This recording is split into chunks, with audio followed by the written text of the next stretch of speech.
So hi everyone, welcome and welcome back to the channel. I hope आप अच्छे होंगे, खुश होंगे, अपने घर में होंगे और अपने पेरेंट्स के साथ होंगे। तो एज यू नो कि आज संडे है और संडे का मतलब फंडे पर हमारे लिए नहीं होता है, क्योंकि हम है स्टूडेंट्स और हमें साल के 365 दिन क्या करना होता है, पढ़ाई करनी होती है। और वैसे भी डीएसएसबी की जो एग्जाम डेट्स है वो कभी भी धप्पा कर सकती है, तो अपनी अपनी जो तैयारी है वो थोड़ी और बढ़ानी पड़ेगी मौज मस्ती को स्किप करके। तो आप लोगों को पता है कि मैंने स्कूल दोबारा से ज्वाइन कर लिया। पिछली साल मैंने स्किप कर दिया था क्योंकि मैं कंटिन्यू कर ही नहीं सकती थी। बहुत सारे हमारे घर में इश्यूज हो गए थे। इश्यूज इन द सेंस पापा थोड़े बीमार हो गए थे और फिर मेरे भाई की शादी भी थी, फिर हमने घर भी बनवाया था, कंस्ट्रक्शन का काम चल रहा था, तो मैं चाह के भी स्कूल कंटिन्यू नहीं कर सकती थी। तो मैंने सोचा था, मैंने मैम से वहाँ पे बात कर रखी थी कि मैं उसी स्कूल में कंटिन्यू कर लूँगी।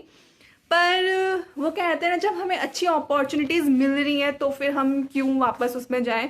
तो मुझे उससे, जिस स्कूल में मैं पढ़ाती थी उससे भी काफ़ी अच्छा स्कूल मुझे मिल गया था, तो फिर मैंने वहाँ पे ज्वाइन कर लिया। और टू बी वेरी ऑनेस्ट, वहाँ की सैलरी बहुत अच्छी है। टच वुड नज़र ना लगे, मतलब ये मान लो जितनी मेरी सैलरी यहाँ पे थी उसका डबल। मतलब ऐसा बोलते हैं कि स्कूल में सैलरीज उतनी अच्छी नहीं मिलती हैं, बट ये एक मिथ है। अगर आपके पास नॉलेज है, अगर आप टेस्ट क्लियर कर लेते हो, अगर आपके पास स्किल्स हैं, तो सैलरी अच्छी भी मिलती है और बहुत अच्छी मिलती है।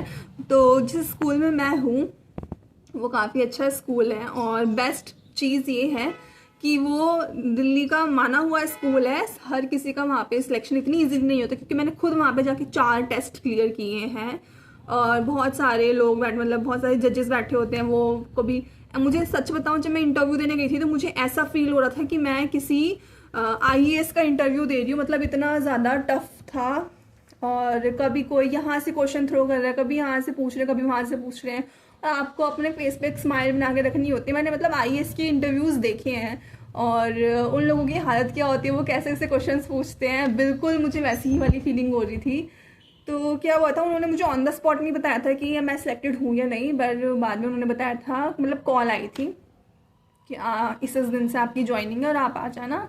तो मुझे न्यू सेशन स्टार्ट होने से 2 दिन पहले बुलाया था, क्योंकि काफ़ी सारी चीज़ें होती हैं स्कूल में जो हम लोगों टीचर्स को मैनेज करके रखनी पड़ती हैं। तो उन्होंने मुझे बुलाया था, तो फिर मैंने स्कूल ज्वाइन कर लिया था। क्योंकि यार, अगर आपने बीएड कर ली है, अगर आपने इसी साल करी है या आप इसी साल आपकी पूरी होने वाली है, चलो आज इसी टॉपिक पे बात करते हैं, रुको। तो मैं बोल रही थी कि अगर आपकी जो बीएड है, काफ़ी स्टूडेंट्स का क्वेश्चन होता है, मतलब जो बीएड कर चुके स्टूडेंट्स होते हैं, स्टूडेंट्स तो खैर वो नहीं रहते हैं, ऑलरेडी वो टीचर बन जाते हैं, तो उनका क्वेश्चन ये होता है कि हमें क्या जॉब करनी चाहिए, जॉब के साथ अपनी पढ़ाई कंटिन्यू करनी चाहिए, या फिर यार लाइटनिंग अच्छी नहीं आ रही हो को, अब ठीक है। तो बहुत उनका ये क्वेश्चन रहता है कि क्या हमें स्कूल ज्वाइन करना चाहिए पहले, या फिर हमें अपनी पढ़ाई को इम्पोर्टेंस देनी चाहिए।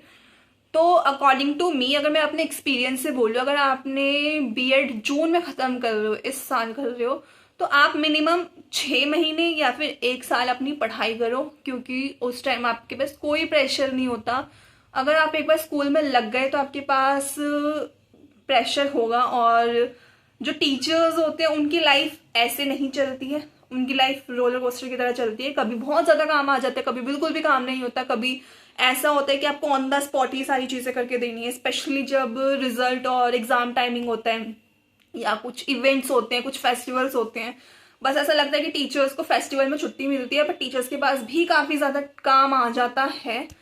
तो मैं तो ये बोलूँगी, 1 साल अगर आपने बीएड कर ली तो 1 साल अपना पूरा ध्यान अपनी पढ़ाई भी लगाओ, सारा सिलेबस कंप्लीट करो। अगर आप डीएसएसबी में ही इंटरेस्टेड है तो डीएसएसबी का सिलेबस छोटा नहीं है भाई, बहुत बड़ा है और बहुत मेहनत भी करनी पड़ती है।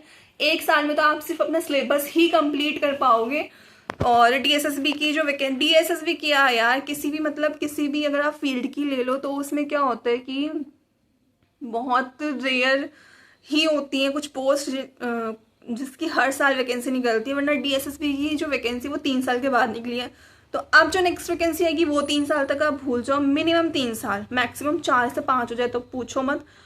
तो कोशिश करो, अगर आप जो आपने बीएड कर लिया तो 1 साल पूरा अपना पढ़ाई को दो। जब आपको लगे कि हाँ मेरा सिलेबस कंप्लीट हो गया है, उसके बाद अपना स्कूल ज्वाइन करो, क्योंकि प्राइवेट स्कूल आपको मिल जाएंगे, पर मैं ये नहीं बोल रही बिल्कुल इजीली मिल जाएंगे, नहीं, प्राइवेट स्कूल ढूंढने में भी काफ़ी मशक्क़त होती है, ये मशक्क़त मैं कर चुकी हूँ। और क्योंकि अच्छा पे भी तो देखते हो ना यार, आपने इतनी मेहनत करके बीएड करी है, ये करा है, वो करा है, सीटेट क्लियर किया है, तो काफ़ी स्कूल्स ऐसे होते हैं जो अच्छी पे देता है। मतलब जिस स्कूल में मैं अब जॉब कर रही हूँ, उस स्कूल में सीटेट मस्ट था, मतलब आपका सीटेट क्लियर होना ही चाहिए, तभी वो आपका रिज्यूम भी एक्सेप्ट करते हैं, अदरवाइज वो आपका रिज्यूम डिलीट कर देते हैं या फिर डस्टबिन में फेंक देते हैं। तो एक साल अपना अच्छे से सिलेबस कंप्लीट करो, फिर स्कूल ज्वाइन करो, और स्कूल ज्वाइन करने के बाद फिर रिवीजन करना स्टार्ट कर दो। अगर आप मेरे से पूछोगे कि आपको पार्ट ए से स्टार्ट करना चाहिए या पार्ट बी से, जो डीएसएसबी की तैयारी कर रहे हैं उनको पता होगा कि डीएसएसबी 2 पार्ट में एग्जाम लेता है, पार्ट ए पार्ट बी। तो मेरा जो सब्जेक्ट है वो है एसएसटी। तो मैंने क्या किया था, मैंने एसएसटी को पहले कंप्लीट किया था, क्योंकि वो थ्योरी बेस्ड है। तो थ्योरी बेस्ड में क्या होता है, आपको ज़्यादा दिमाग लगाना नहीं होता, आपको आपकी ना बस मेमोरी शार्प होनी चाहिए। आप जैसे मैथ्स कर रहे हो, पार्ट ए में रीजनिंग कर रहे हो, या फिर इंग्लिश के वर्ड मीनिंग्स लर्न कर रहे हो, हिंदी कर रहे हो, ईडियम्स, फ्रेजेस, ये सारी चीज़ें कर रहे हो, ये आपको प्रैक्टिस की चीज़ें हैं। स्पेशली मैथ्स एंड रीजनिंग, उसमें आपकी पकड़ अच्छी होनी चाहिए, तो उसमें ना आपको दिमाग लगाना पड़ता है। तो मैंने क्या किया था, मैंने ना अपना एसएसटी का ना पहले सिलेबस सारा कंप्लीट कर लिया था। इससे मुझे ये बेनिफिट हुआ था कि जब मैं पार्ट 1 की तैयारी कर रही थी, तो मैं कम से कम 1 से 2 घंटा दिया करती थी अपने एसएसटी के एक सब्जेक्ट को, क्योंकि आपको पता है एसएसटी खुद में बहुत बड़ा सब्जेक्ट है। उसमें आपकी हिस्ट्री भी आती है, आपकी ज्योग्राफी भी आती है, आपकी पॉलिटिकल साइंस भी आती है, आपकी इकोनॉमिक्स भी आती है, तो वो खुद बहुत बड़ा सब्जेक्ट है। तो मैं क्या करती थी, जैसे कि अगर मैं आज रीजनिंग कर रही, तो मैंने आज रीजनिंग का कोई टॉपिक उठा लिया, मैंने वो पढ़ाई की। उसके बाद जो मुझे हिस्ट्री में रिवाइज करना है, मैंने हिस्ट्री का वो टॉपिक उठा लिया, फिर मैंने हिस्ट्री का वो 2 घंटे रिवाइज किया। तो हिस्ट्री जब मैं पढ़ती थी तो मुझे इतना दिमाग लगाने की जरूरत नहीं पड़ती, क्योंकि वो ऑलरेडी मैंने पढ़ा हुआ है, तो वो मुझे सिर्फ मेमोराइज करना है। तो इसीलिए मैं बोलूंगी अपना पहले जो सब्जेक्ट वाला है उसको स्ट्रॉन्ग करो, उसके बाद अपना पार्ट 1 स्ट्रॉन्ग करो, बट आपका पार्ट 1 भी स्ट्रॉन्ग होना चाहिए। अगर वो 40% आपका क्लियर नहीं है, क्वालिफाइड नहीं है, तो आपका जो पेपर 2 है वो आपका चेक नहीं होता। तो अपनी पकड़ दोनों में बना के रखना।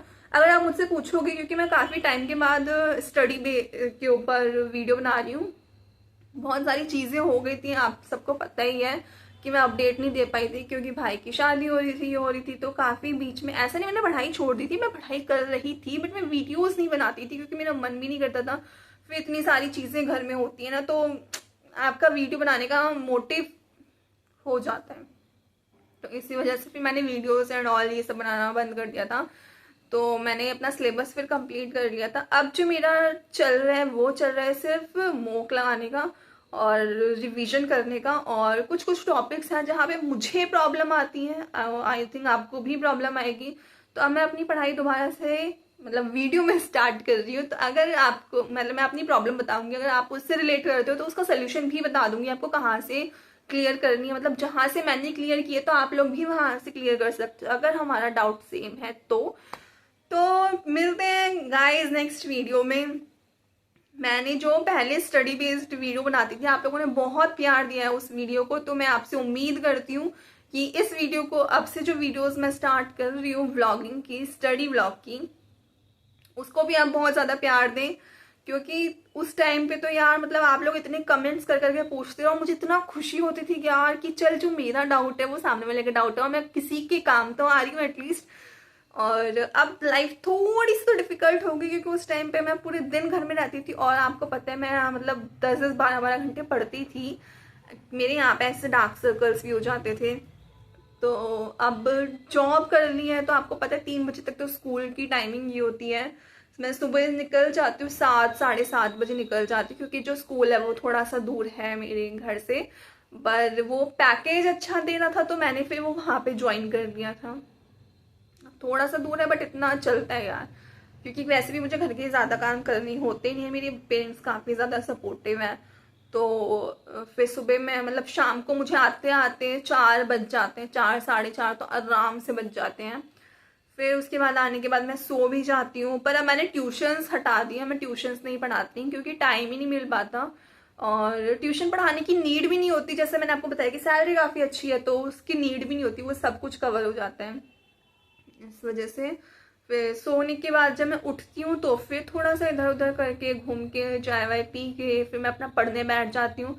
पढ़ाई के बाद मेरे पास एक काम होता है, वो होता है प्रेस का। या तो वो मैं सुबह जल्दी उठ के कर देती हूँ या फिर मैं शाम को कर देती हूँ, और टोटली मेरे पे डिपेंड करता है। अगर नहीं भी करती तो भी कोई दिक्कत नहीं होती, मम्मी खुद मैनेज कर लेती हैं।